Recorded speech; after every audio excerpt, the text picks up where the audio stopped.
Welcome to just amen to Jesus. కీర్తన 103:8. యెహోవా కృప సమృద్ధి గలవాడు, our God is abundance grace of God.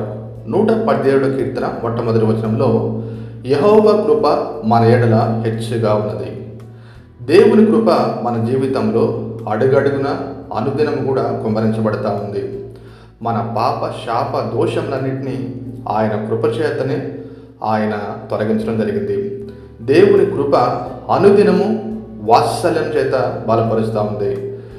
దేవాదేవుడు కృపా సత్య సంపూర్ణుడిగా, కృపామయుడిగా అనుదినము మన కష్టాల్లో, మన వేదనలో కృంగిపోయినప్పుడు ఆదరిస్తూ ఉంది. అపోస్తలుడైన పౌలు, నా శరీరంలో ఒక ముళ్ళు ఉంది, దాన్ని బట్టి ముమ్మారు ప్రార్థించినప్పుడు దేవుడు మాట్లాడుతూ నా కృప నీకు చాలునని బలపరచడం జరిగింది. దేవుని కృప లేకపోతే ఈ లోకం నుంచి కనుమరుగయ్యేవారమే, కానీ నేటి వరకు దేవుని కృప కాపాడుతుంది. హల్లెలూయా.